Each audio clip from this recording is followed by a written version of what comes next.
I always start my day with a hot cup of Wilkins coffee, because otherwise they'll hurt me. Hey there, kiddos, and welcome back to the channel. I'm Uncle Frank. I'm that you are having a great day, and in today's video, I'd like to sit back in a non-squeaky chair, relax, and have a little conversation with all of you guys about Magic the Gathering. That's right, the OG TCG. We are diving back into the wonderful world of WotC's masterpiece. You see, this week has been an interesting one for Magic the Gathering. We are starting to get a trickle of the new Lorwyn story. We're learning a bit more about what's going on in the new Lorwyn set. There's new chapters to the actual story releasing daily, which means now is a good time to start previews for the upcoming Lorwyn set, which is why earlier today, Wizards of the Coast put out a brand new article showcasing some early spotlight spoilers for the upcoming Marvel superhero set. Oh man, I've got to wonder, I really do have to wonder if the people who are behind the PR team over at Wizards really have all of their priorities in order, because it feels like some wires got crossed, you know? Starting the Lorwyn stuff. The Lorwyn is the next set to come out, as far as I'm aware. At least I thought it was the next set to come out. So, asking me personally, and probably most of the Magic fans, it would make the most sense to start previewing cards from that set, especially during the week where you start the story for that set. But I guess the people over at WotC are just on some fifth dimensional stuff, because they see things a bit differently. This is not the first, or I imagine the last time something like this is going to happen. It happened even earlier this year, where they started previewing stuff for sets well in advance of the next one to come out. So like the Avatar cards started getting spoiled before we even knew what was in the Spider-Man set, for instance. And it's very sloppy. I can't think of a whole lot of reasons that you'd want to hype up a set that's so far out, especially when you have a set coming out not too far down the road that you're starting to drum up hype for, with your own stories, your own characters, and all that jazz. So to come out the gates, and in the same week you're trying to drum up hype for your own in-house project, to sabotage that in a subtle way with some Universes Beyond crossover stuff for down the road, for a set that's down the road, it seems counterintuitive to me, and it really makes someone like me guess and wonder and ask the question, what is Wizards of the Coast doing? What is their plan? Are they being forced? Is Marvel the one forcing them, or Disney perhaps forcing them at gunpoint? Like, hey, you got to preview our stuff like 6 months in advance or something. And I think it is like 6 months away. It's a while off still. And boy, oh boy, oh boy. Like, I get it. I understand. Spider-Man wasn't the biggest success on the planet, and you want to remind people that you are teaming up with Marvel for a multi-year, multi-set release, because this is not the only Marvel General set. They are apparently doing several of these over the next few years, which does raise some concerns with me. That it does genuinely bum me out that they have dedicated at least one slot for the next few years to this big Marvel crossover. And I don't know, that just doesn't sit well with me. But, you know, on the other hand, Marvel is a popular franchise. The Marvel Cinematic Universe is like the third best cinematic universe of all time in terms of like sheer popularity, I imagine. It's up there. Like, it's up there with Star Wars and the Godzilla universe. Man, I love the Godzilla films so much. I'm going to stop making this video. I'm going to go watch a Godzilla film. Godzilla versus Mothra, that's a good one. I'm lying, they're all kind of okay. Even the really bad ones. At least there's giant monsters in them, you know? But I digress. Instead of going off on that tangent, let me just, sit down and talk about some of the things I saw in this article, some of the things that I thought were interesting and disinteresting. The big one, the one that really takes the cake for me, the big thing that I really have a problem with, besides the fact that they're doing Marvel previews during Lorwyn Week, or what should be a Lorwyn Week, is the set symbol. The big M in a rectangle. It looks so bad. It looks so uninspired. I get what it's supposed to look like. It's supposed to look like a comic book. And I understand that. Okay, I do. I get what they were going for with it and the bonus set symbol. I get that they were trying to make it look like a comic book, a Marvel logo, all that jazz. But it really does look freaking bad on all of the cards I see it on. It looks like one of those custom card set logos you'd see on like 4chan or something, on the internet forums. It does not look like a set logo designed by a professional artist. It just does not look great. But besides that, besides the logo itself, I will say, from a pure aesthetic look at the set, it looks fine so far. The art looks fine. The mechanics look fine. The hero and villain focus is fine. Some of the characters they chose to focus on in the reveal article are kind of questionable. I get why you would choose the Fantastic Four, Marvel's first family. They are kind of the start of the entire industry from Marvel's perspective, so I understand why you'd want to showcase them and Doctor Doom early.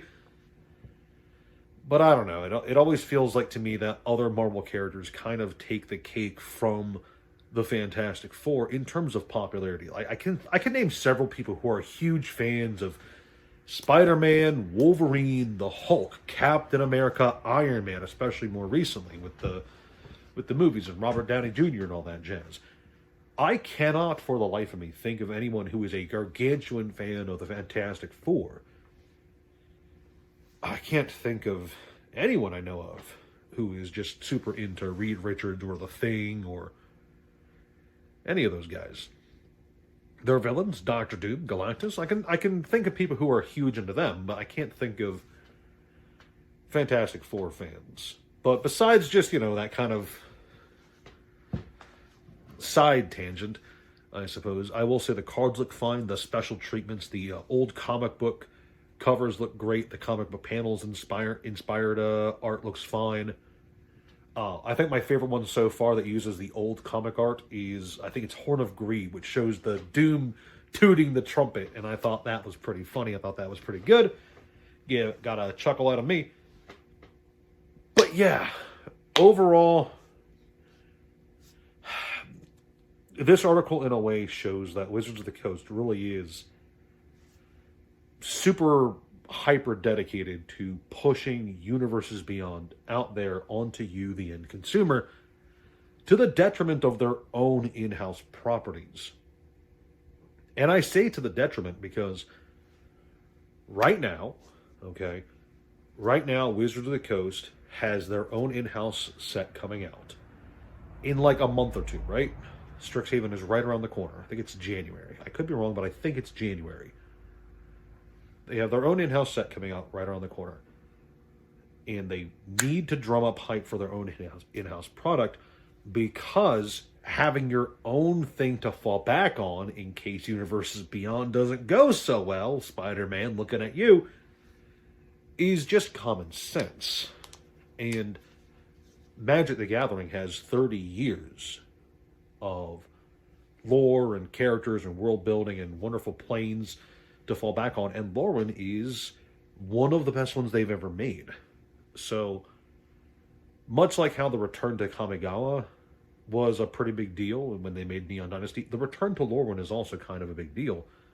And I think it would behoove Wizards to kind of make this set go off without a hitch, because it is their own set, their own talent, their own creative team that went into creating this set. No one else. They aren't relying on someone else's product or someone else's oversight to create Lorwyn, right?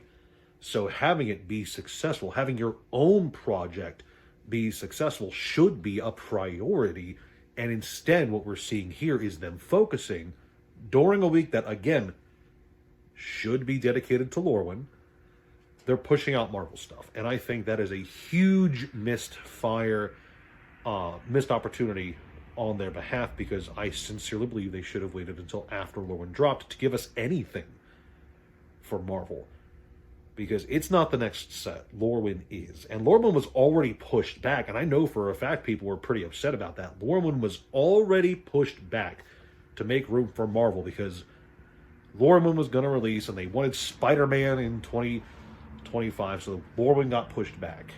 And now here we are just a few months later, and Lorwyn's getting snubbed in favor of talking about Marvel superheroes.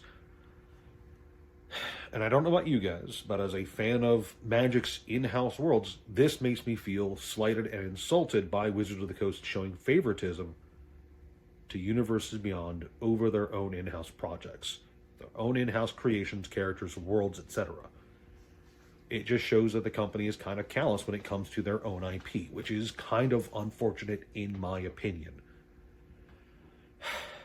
This ended up being a more negative video than I would have liked.